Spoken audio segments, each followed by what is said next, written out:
गुरुर्ब्रह्मा गुरुर्विष्णु गुरुदेवो महेश्वरः गुरुर्साक्षात् परब्रह्म तस्मै श्रीगुरुवे नमः।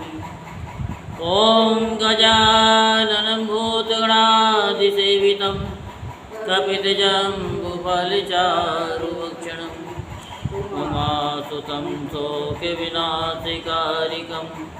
नमामि विघ्नेश्वरपादपङ्कजं। सच्चिदानन्दरूपाय विश्वोत्पत्त्यादिहेतवे तापत्रे विनाशाय श्रीकृष्णाय वयं नमः। बोल वृंदावन बिहारी लाल की जय, बोल बांके बिहारी लाल। अब हम आपको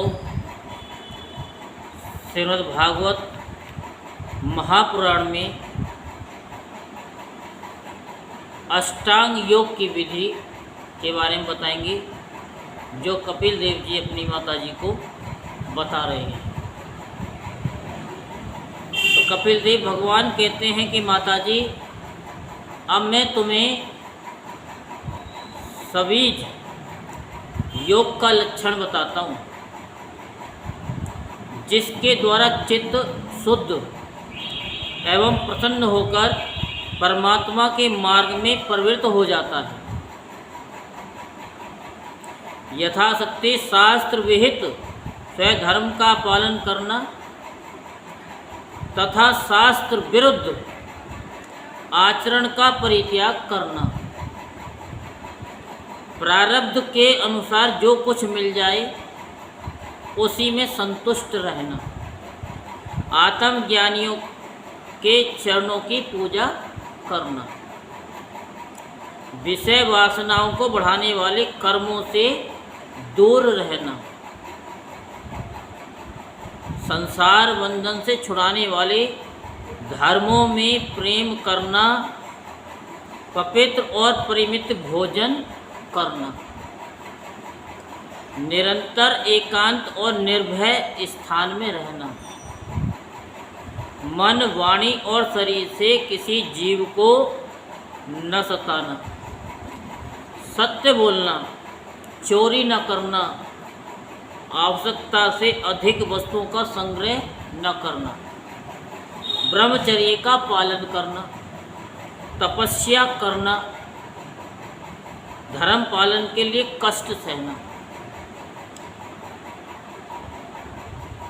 बाहर भीतर से पवित्र रहना, शास्त्रों का अध्ययन करना, भगवान की पूजा करना, वाणी का संयम करना, उत्तम आसनों का अभ्यास करके स्थिरता पूर्वक बैठना, धीरे धीरे प्राणायाम के द्वारा श्वास को जीतना, इंद्रियों को मन के द्वारा विषयों से हटाकर अपने हृदय में ले जाना,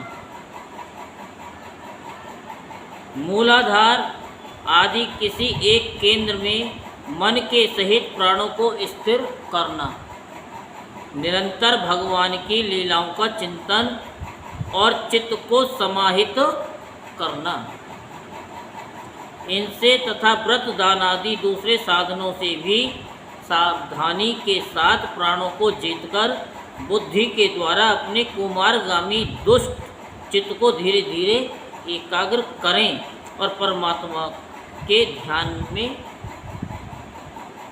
लगा। यहाँ तक बात समझ में आ गई? क्योंकि जो दुष्ट लोग होते हैं वो भी जब तप करते हैं तो वो भी अपनी एक दिनचर्या को अलग कर देते हैं, जो राक्षस प्रवृत्ति की है।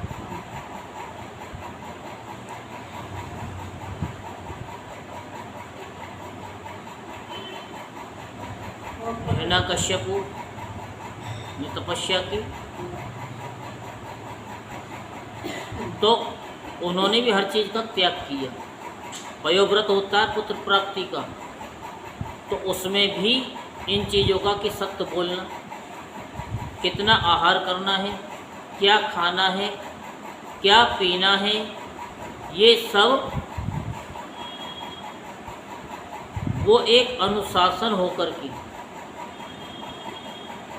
जो राक्षस होते हैं उनको भी पता है कि जब हम कोई अनुष्ठान करते हैं तो बड़ी सावधानी के साथ करना चाहिए। लोगों की तरह नहीं अनुष्ठान करने बैठ जाएंगे, चोरी करना छोड़ेंगे नहीं, झूठ बोलना छोड़ेंगे नहीं, शराब पीना छोड़ेंगे नहीं, प्याज खाना छोड़ेंगे नहीं, लहसुन खाना छोड़ेंगे नहीं, और खूब ठोस ठोस करके भर लेते और फिर कहते हैं हमारा तो काम होता नहीं।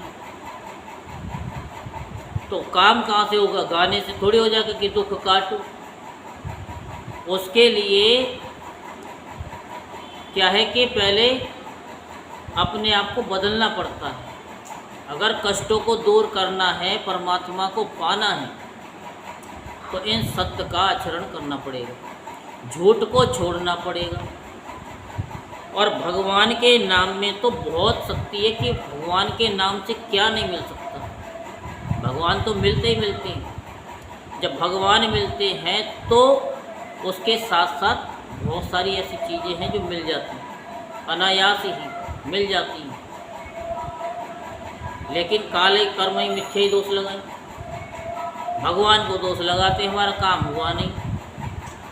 हम तो खूब भगवान की पूजा करते हैं, हम तो लोटा जल भी चढ़ा रहे हैं, तो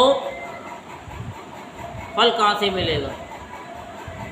भगवान के मंदिर में तो गा जाएंगे अब सौंप दिया इसी जीवन का सब भार तुम्हारे हाथों में, है जीत तुम्हारे हाथों में और हार तुम्हारे हाथों में। और बाहर जाते के साथ ही सारा मेरे हाथ में है, मुझे अपनी लड़की की शादी करनी है, मुझे ये करना है, मुझे वो करना है। तो भगवान कहते हैं कि बताओ कितना झूठा आदमी है, तो उसका भगवान काम करेंगे? कभी नहीं करेंगे।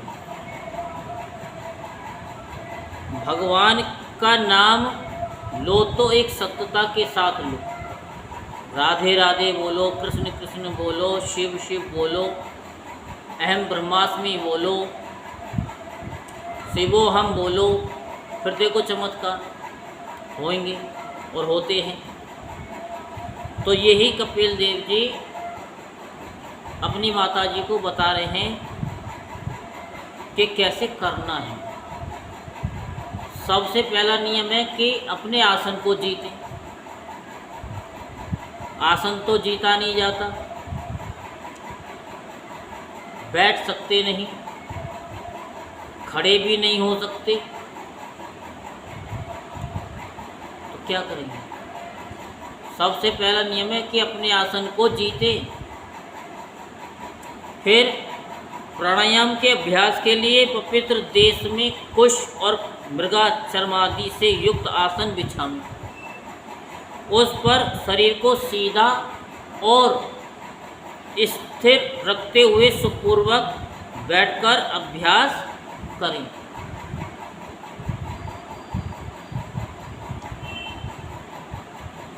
और आरंभ में पूरक, कुंभक और रेचक क्रम से अथवा इसके विपरीत रेचक, कुंभक और पूरक करके प्राण के मार्ग का शोधन करें,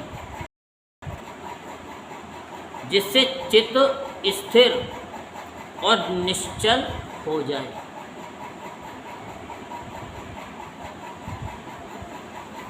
बड़े ध्यान से सुनिए। जिस प्रकार वायु और अग्नि से तपाया हुआ सोना अपने मल को त्याग देता है, उसी प्रकार जो योगी प्राणवायु को जीत लेता है, उसका मन बहुत शीघ्र शुद्ध हो जाता है। अतः योगी को उचित है कि प्राणायाम से वात, पित्त आदि जनित दोषों को, धारणा से पापों को, प्रत्याहार से विषयों के संबंध को और ध्यान से भगवत विमुख करने वाले राग द्वेष आदि दुर्गुणों को दूर करें, दुर्गुणों को दूर करें। जब योग का अभ्यास करते करते चित्त निर्मल और एकाग्र हो जाए, तब नासिका के अग्रभाग पर दृष्टि जमाकर इस प्रकार भगवान की मूर्ति का ध्यान करें।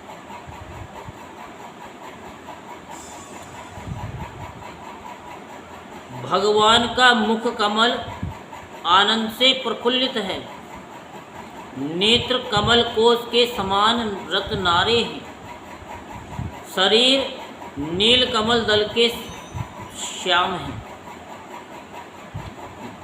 नील कमल दल के समान है। हाथों में शंख चक्र और गदा धारण किए हुए हैं, कमल की केसर के समान पीला रेशमी वस्त्र लहरा रहा है, वक्ष स्थल में श्री वत्स चिन्ह है और गले में कौस्तुभमणि झिलमिला रही है। वनमाला चरणों तक लटकी हुई है, जिसके चारों ओर भोरे सुगंध से मतवाले होकर मधुर गुंजार कर रहे हैं। अंग प्रत्यंग में महामूल्य हार, कंकन, केरेट, भुजबंद और नूपुर आदि आभूषण विराजमान हैं। कमर में करधनी की लड़ियां उसकी शोभा बढ़ा रही हैं। भक्तों के हृदय कमल ही उनके आसन हैं। उनका दर्शनीय श्याम सुंदर स्वरूप अत्यंत शांत एवं मन और नैनों को आनंदित करने वाला है। उनकी अति सुंदर किशोर अवस्था है। वे भक्तों पर कृपा करने के लिए आतुर हो रहे हैं। बड़ी मनोहर झांकी है। भगवान सदा संपूर्ण लोकों में वंदित हैं। उनका पवित्र यश परम कीर्तनीय है और वे राजा बलि आदि परम यशस्वियों के भी यश को बढ़ाने वाले हैं। इस प्रकार श्री नारायण देव का संपूर्ण अंगों के सहित तब तक ध्यान करें। कब तक ध्यान करें? सुनो, जब तक चित्त वहाँ से हटे नहीं। भगवान की लीलाएं बड़ी दर्शनीय हैं। अतः अपनी रुचि के अनुसार खड़े हुए, चलते हुए, बैठे हुए, लेटे हुए अथवा अंतर्यामी रूप में स्थित हुए उनके स्वरूप का विशुद्ध भावयुक्त चित्त से चिंतन करें। इस प्रकार योगी जब अच्छी तरह देख ले कि भगवत विग्रह में चित्त की स्थिति हो गई है, तब है उसके समस्त अंगों में लगे हुए चित्त को विशेष रूप से एक एक अंग में लगावे। भगवान के चरण कमलों का ध्यान करना चाहिए।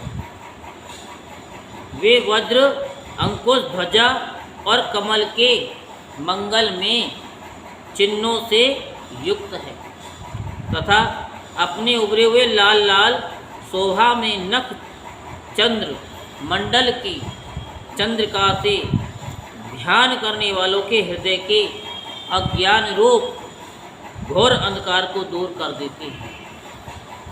इन्हीं की धोवन से नदियों में श्रेष्ठ श्री गंगा जी प्रकट हुई थी, जिनके पवित्र जल को मस्तक पर धारण करने के कारण स्वयं मंगल रूप श्री महादेव जी और भी अधिक मंगल में हो गए।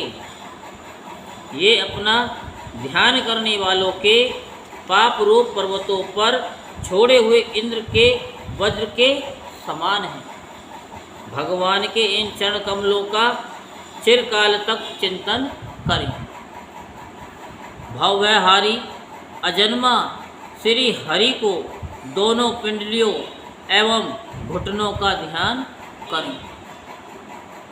जिनको विश्व विधाता ब्रह्मा जी की मासुर वंदिता कमल लोचना लक्ष्मी जी अपनी जांघों पर रखकर अपने कांतिमान कर किशल्यों की कांति से लाड़ लड़ाती रहती हैं। भगवान की जांघों का ध्यान करें जो अलसी के फूल के समान नील वर्ण और बल की निधि हैं तथा गरुड़ जी की पीठ पर शोभायमान है। भगवान के नितंब बिंब का ध्यान करें जो एड़ी तक लटके हुए पीतांबर से ढका हुआ है और उस पीतांबर के ऊपर पहनी हुई स्वर्णमयी करधनी की लड़ियों को आलिंगन कर रहा है। संपूर्ण लोकों के आश्रय स्थान भगवान के उदर देश में स्थित नाभि सरोवर का ध्यान करें। इसी में से ब्रह्मा जी का आधारभूत सर्वलोक में कमल प्रकट हुआ है। फिर प्रभु के श्रेष्ठ मरकत मणि सदृश दोनों स्तनों का चिंतन करें जो वक्ष स्थल पर पड़े हुए शुभ्रहारों की किरणों से गौरवर्ण जान पड़ते हैं।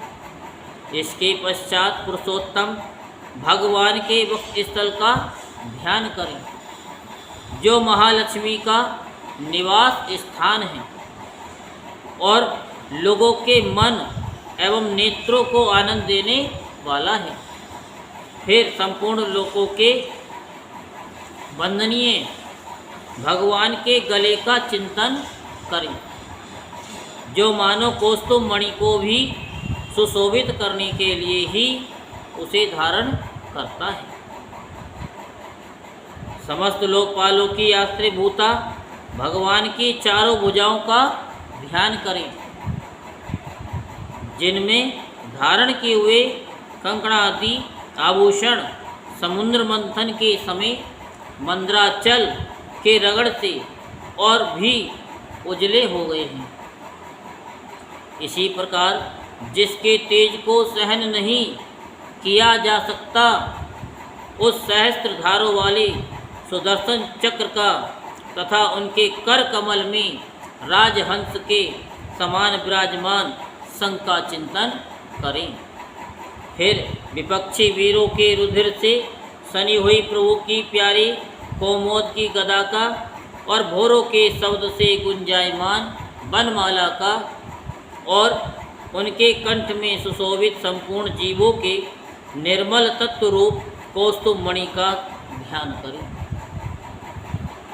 भक्तों पर कृपा करने के लिए ही यहाँ साकार रूप धारण करने वाले श्री हरि के मुख कमल का ध्यान करें और सुगढ़ नासिका से सुशोभित हैं और झिलमिलाते हुए मकराकृत कुंडलों के हिलने से अतिशय प्रकाशमान स्वच्छ कपोलों के कारण बड़ा ही मनोहर जान पड़ता है।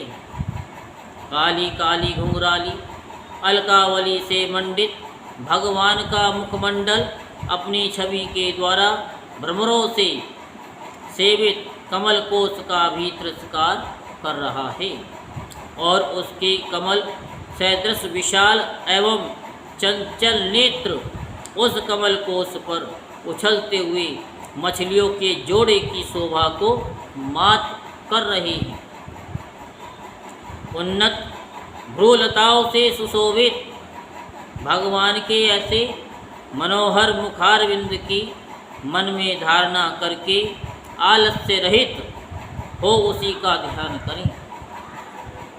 हृदय गुहा में चिरकाल तक भक्ति भाव से भगवान के नेत्रों की चितवन का ध्यान करना चाहिए जो कृपा से और प्रेम भरी मुस्कान से क्षण क्षण अधिकाधिक बढ़ती रहती है, विपुल प्रसाद की वर्षा करती रहती है और भक्तजनों के अत्यंत घोर तीनों तापों को शांत करने के लिए ही प्रकट हुई है। श्री हरि का हास्य प्रवर्तजनों के तीव्र से तीव्र शोक के अश्रु सागर को सुखा देता है और अत्यंत उदार है। मुनियों के हित के लिए, कामदेव को मोहित करने के लिए ही अपनी माया से श्री हरि ने अपनी भ्रूमंडल को बनाया है। उनका ध्यान करना चाहिए।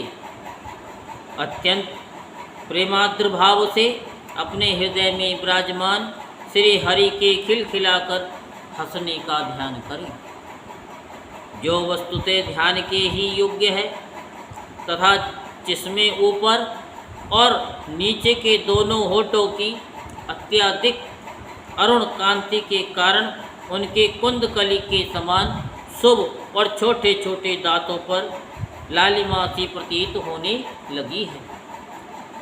इस प्रकार ध्यान में तन्मय होकर उनकी सेवा किए अन्य पदार्थ को देखने की इच्छा न करें। इस प्रकार ध्यान के अभ्यास से साधक का श्री हरि में प्रेम हो जाता है, उसका हृदय भक्ति से द्रवित हो जाता है। शरीर में आनंद अतिरेक के कारण रोमांच होने लगता है। उत्कंठा जनित प्रेमाश्रु की धारा में वह बराबर अपने शरीर को नहलाता है और फिर मछली पकड़ने के कांटे के समान श्री हरि को अपनी ओर आकर्षित करने के साधन रूप अपने चित्त को भी धीरे धीरे ध्येय वस्तु से हटा लेता है।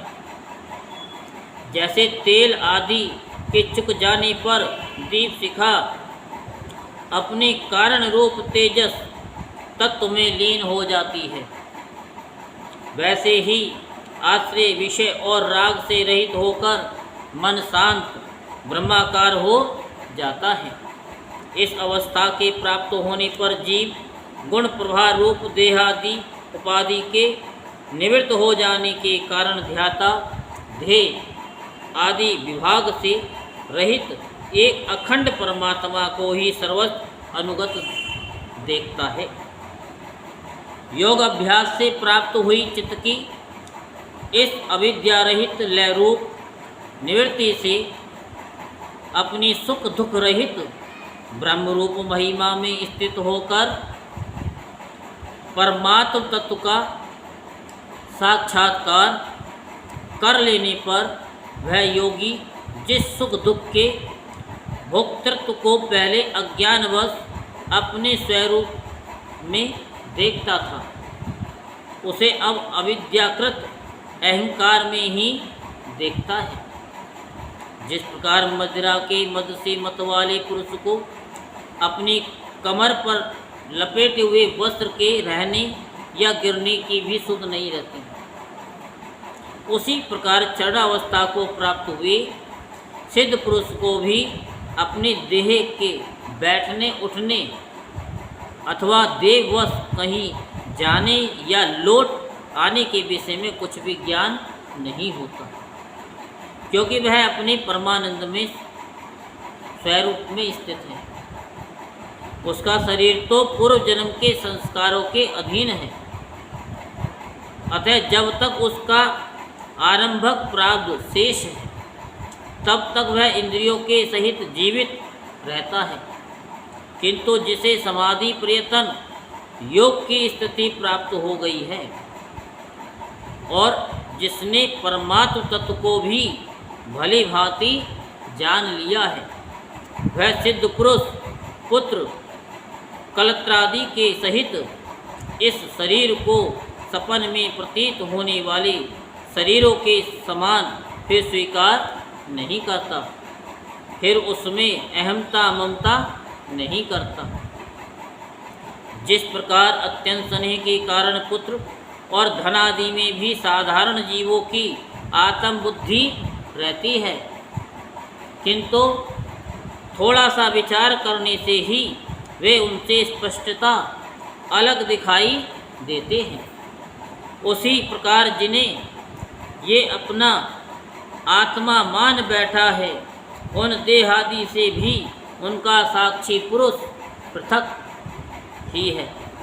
जिस प्रकार जलती हुई लकड़ी से, चिंगारी से, स्वयं अग्नि से ही प्रकट हुए धुएं से तथा अग्नि रूप मानी जाने वाली उस जलती हुई लकड़ी से भी अग्नि वास्तव में पृथक ही है, उसी प्रकार भूत इंद्रिय और अंतःकरण से उनका साक्षी आत्मा अलग है तथा जीव कहलाने वाले उस आत्मा से भी ब्रह्म भिन्न है और प्रकृति से उनके संचालक पुरुषोत्तम भिन्न है। जिस प्रकार देह दृष्टि से जरायुज, अंडज, स्वदज और उद्भिज चारों प्रकार के प्राणी पंचभूत मात्र हैं, उसी प्रकार संपूर्ण जीवों में आत्मा को और आत्मा में संपूर्ण जीवों को अनन्य भाव से अनुगत देखें। जिस प्रकार एक ही अग्नि अपने पृथक पृथक आश्रयों में उनकी विभिन्नता के कारण भिन्न भिन्न आकार का दिखाई देता है, उसी प्रकार देव, मनुष्य आदि शरीरों में रहने वाला एक ही आत्मा अपने आश्रयों के गुण भेद के कारण भिन्न भिन्न प्रकार का भासता है। अतः भगवान का भक्त जीव के स्वरूप को छिपा देने वाली कार्य कारण रूप से परिणाम को प्राप्त हुई भगवान की इस अचिंत्य शक्तिमयी माया को भगवान की कृपा से ही जीत कर अपने वास्तविक स्वरूप ब्रह्म रूप में स्थित होता है। बोल वृंदावन बिहारी लाल की जय, बोल बांके बिहारी लाल की जय। जय श्री राधेश्याम, जय जय श्री राधेश्याम, जय जय श्री राधेश्याम।